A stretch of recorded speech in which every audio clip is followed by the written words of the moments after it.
पंकज शुक्ल हमारे साथ जुड़ गए, आम आदमी पार्टी के दफ्तर के बाहर मौजूद हैं। पंकज, शतक लग गया है, अब देखना ये शतक कितना बड़ा होता है, क्योंकि वही तय करेगा कि जीत कितनी बड़ी है या जीत आगे बढ़ रही कितनी। 110-86, लेकिन दफ्तर के बाहर माहौल क्या है, क्योंकि हमें पता लगा कि वहां भी टीवी लगाई गई है, मॉनिटर किया जा रहा है।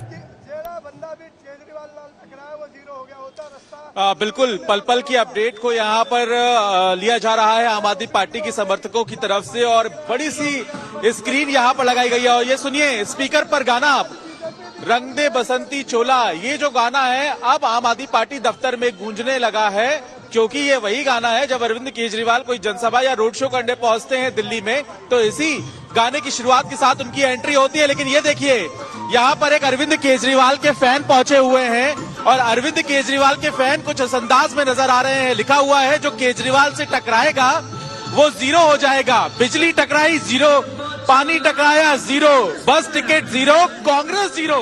तो कांग्रेस पर अब यहाँ पर जीरो के जरिए वार कर रहे हैं। लिखा हुआ है, आज बीजेपी की बारी है। हालांकि रुझान ऐसा कुछ नहीं कह रहे हैं। पंकज, एक बार अपडेट कर दें, 200 सीटों से ऊपर के रुझान जो हैं वो आ चुके हैं। 201 सीटों पर रुझान आए हैं, 110 पर। भगत सिंह का रंग है, हमारी पार्टी का रंग है, ये हमारी शान है, हमारा मुकुट है। और हम केजरीवाल के सिपाही बस इतना ही कहने आए हैं कि दिल्ली का शुक्रिया, अभिवादन, अभिनंदन करने आए हैं। और केजरीवाल राजनीति की पाठशाला है, जो केजरीवाल से टकराया वो जीरो हो गया है। बिजली टकराई साहब जीरो हो गई, पानी टकराया जीरो हो गया, बस टिकट टकराई जीरो हो गया, कांग्रेस ने दम दिखाया टकराए जीरो हो गया। आज बीजेपी की बारी है। मैं तो साफ कहता हूं, आज दिल्ली, कल गांधीनगर।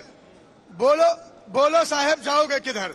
ये स्थिति है। कूड़े के पहाड़ ढेर होंगे, कूड़े के पहाड़ गिरेंगे, और जो केजरीवाल जी ने गारंटी दी है, जो नायक ने गारंटी दी है, वो हम जीतेंगे, वो करेंगे। विनोद जी, एक टिप्पणी आपकी बनती है। आज दिल्ली, कल गांधीनगर, और अपने अंदाज में बिजली टकराई शून्य हो गई, पानी टकराया शून्य हो गया। कांग्रेस यहाँ 3 है, लेकिन वो कह रहे हैं लोकसभा विधानसभा में शून्य हो गई। दिल्ली से गांधीनगर, यानी 7 आज एमसीडी से लेकर कल के चुनाव तक की उनकी नजर है। नहीं, जाहिर है आम आदमी पार्टी के समर्थक हैं, उत्साह उनका स्वाभाविक है। और जिस तरह नतीजे आ रहे हैं, देखिए अभी 116-90 यानी गैप बढ़ गया है, तो इससे लगता है कि आम आदमी पार्टी एक जीत की तरफ बढ़ रही है, भले ही शुरुआती रुझान हो। और आमतौर पर अगर शुरुआती रुझान में ही आम आदमी पार्टी आगे बढ़ रही है, जिनको हम पोस्टर बैलेट कर रहे हैं, तो निश्चित रूप से जब ईवीएम खुलेंगी तो उसकी संभावनाएं और बढ़ेंगी। तो ऐसे में उत्साह समर्थकों का स्वाभाविक है। और जब समर्थक उत्साहित होते हैं, तो अब देखिए कल गुजरात के और हिमाचल के रिजल्ट आएंगे। अब उसमें भी अगर आम आदमी पार्टी अच्छा प्रदर्शन करती है तो उत्साह और बढ़ेगा निश्चित रूप से। अब और रही बात उसकी कांग्रेस जीरो, तो दिल्ली में तो कांग्रेस को जीरो कर ही दिया है उन्होंने। अब वो देश की तरफ बढ़ रहे हैं कि कहां कहां कांग्रेस को जीरो करेंगे। तो ये जाहिर है, ये तो चिंता का विषय कांग्रेस के लिए है। और अभी तक दफ्तर का ताला खुला कि नहीं खुला, ये थोड़ा नहीं खुला। अभिषेक ने अपडेट किया। चित्रा देखिए, लेकिन बीजेपी भी शतक की तरफ। बिल्कुल, बीजेपी भी शतक की ओर आगे की ओर बढ़ती हुई चली जा रही है। 129 के ये जो रुझान सामने आए हैं, आप देखिए 119, 120 पर आम आदमी पार्टी, 92 पर भारतीय जनता पार्टी। अब बहुमत की तरफ धीरे धीरे बढ़ती हुई आम आदमी पार्टी, बहुमत का आंकड़ा 126 का है। और अब आम आदमी पार्टी बहुमत की ओर धीरे धीरे बढ़ती हुई 121 सीटें इस वक्त आपको दिखाई दे रही है, 122 पर पहुंच गई है। बीजेपी काफी ज्यादा पीछे 92 के साथ। पंकज जैन का एक बार फिर से रुक कर लेते हैं। पंकज, अब तो सीधे बहुमत की तरफ बढ़ती हुई आम आदमी पार्टी नजर आ रही है। एक बार फिर से जरा आप दफ्तर की तस्वीरें दिखाइए। संजीव झा जी, उसके बाद मैं आपकी टिप्पणी लूंगी। पंकज, सीधे आपके पास आते हुए 124 बहुमत से 2 सीटें दूर आम आदमी पार्टी इस वक्त आंकड़ों में।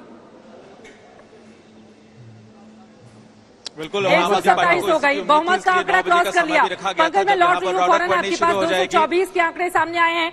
देखिए 250 में से 224 के आंकड़े, और सिर्फ अब 25 के आंकड़े और आने बाकी हैं। 126 पर आम आदमी पार्टी ने दिल्ली एमसीडी में रुझानों में बहुमत हासिल कर लिया है। रुझानों में आपको 127 पर यह बड़ी बढ़त जो इस वक्त टीवी स्क्रीन पर आप देख रहे हैं, और भारतीय जनता पार्टी 98 के साथ आम आदमी पार्टी से बहुत पीछे यहां पर खड़ी हुई नजर आ रही है। 15 सालों के बाद ये पहला ऐसा मौका है जब एमसीडी में आम आदमी पार्टी, किसी दूसरी पार्टी ने एमसीडी में बीजेपी को हरा दिया हो। क्योंकि 2007 में जब 47% वोट प्रतिशत था, उस समय बीजेपी ने बाजी मारी थी, कांग्रेस पार्टी को हराया था। और तब से लेकर आज तक 15 सालों से एमसीडी पर बीजेपी का राज रहा। लेकिन ये आंकड़े आपके सामने, देखिए बीजेपी का भी शतक हो गया। 125 पर बीजेपी का भी शतक हो चुका है। बीजेपी बहुत पीछे नहीं है। शतक, जी, 102 हो गया सर। 102 हो गया। तो ये लड़ाई तो चल रही है सर। अभी आप चित्रा आपने बधाई दी, देखिए आपकी बधाई वापस लेनी पड़ेगी। 104 मैंने बधाई नहीं दी है अभी किसी को। रुझानों की जो बधाई हमने ली किसी थी, को बधाई नहीं दी है अभी, इंतजार करना होगा फाइनल आंकड़े। लेकिन ये आंकड़े बदल रहे हैं। पंकज के पास मुझे लगता है चलना चाहिए। पंकज, आंकड़ा थोड़ा पीछे जरूर हुआ है, 103 पर बीजेपी, 124 पर आम आदमी पार्टी, लेकिन आंकड़ा बता रहा है कि बहुमत आम आदमी पार्टी को मिलने जा रहा है। तस्वीरें दिखाइए आप दफ्तर की, पंकज। देखिए जैसे जैसे रुझान में आम आदमी पार्टी आगे बढ़ रही है, यहाँ पर जो संगीत है उसकी आवाज भी तेज होते जा रही है। संगीत आप सुनिए और साथ ही यहाँ पर जो गुब्बारे हैं वो हवा के साथ और तेजी से लहराने लगे हैं। तो जाहिर है अब रौनक धीरे धीरे बढ़ रही है आम आदमी पार्टी दफ्तर की, और यहाँ पर अब जो नाश्ता बन रहा है उसकी खुशबू भी आने लगी है। तो जाहिर है इंतजाम हो रहा है ताकि तमाम जो कार्यकर्ता और तमाम जो समर्थक यहाँ पर पहुंचेंगे उनके लिए भी खास व्यवस्था होगी। तो यहाँ पर अब स्क्रीन के जरिए जल्द ही तमाम जो समर्थक हैं, बिल्कुल अब आवाज थोड़ा कम हो गई है, लेकिन आपको बताते हैं ऐसा लगता है कि अरविंद केजरीवाल के आने से पहले यहाँ पर थोड़ा सा चेकिंग भी की जा रही है ऑडियो की। लेकिन रंग दे बसंती चोला ये जो गाना है ये आम आदमी पार्टी का फेवरेट गानों में से एक है। चुनाव प्रचार के दौरान अरविंद केजरीवाल जहां भी जाते हैं चित्रा, उस दौरान उनकी एंट्री से पहले इस गाने को बजाया जाता है। और ये आज का चलन नहीं है, विधानसभा चुनाव के पहले से ही इस गाने को अपने प्रचार में आम आदमी पार्टी ने शामिल किया है। लेकिन उस बीच तस्वीर आप देख लीजिए, आम आदमी पार्टी दफ्तर में रौनक है।